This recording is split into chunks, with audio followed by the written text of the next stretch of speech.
पिंपरी चिंचवड पोलिसांच्या अंमली पदार्थ विरोधी पथकानं 662.455 किलो गांजा आणि 19.997 किलो मॅफेड्रॉन MD असा एकूण 23,30,00,000 रुपये किमतीचे अंमली पदार्थ नष्ट केले। पिंपरी चिंचवड पोलीस आयुक्तालयाच्या हद्दीत वेगवेगळ्या 90 कारवायांमध्ये हे अंमली पदार्थ जप्त करण्यात आले होते।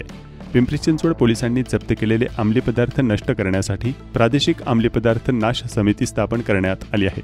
या समितीचे अध्यक्ष अप्पर पोलीस आयुक्त असून समितीमध्ये सदस्य म्हणून पोलीस उपायुक्त श्वेता खेडकर, संदीप आटोळे आणि डॉक्टर शिवाजी पवार हे आहेत। पिंपरी चिंचवड पोलिसांनी वेगवेगळ्या 90 कारवायांमध्ये 3,31,22,750 रुपये किमतीचा 662.455 किलोग्राम गांजा आणि 19,99,70,000 रुपये किमतीचे 19.997 मॅफेड्रॉन जप्त केला आहे।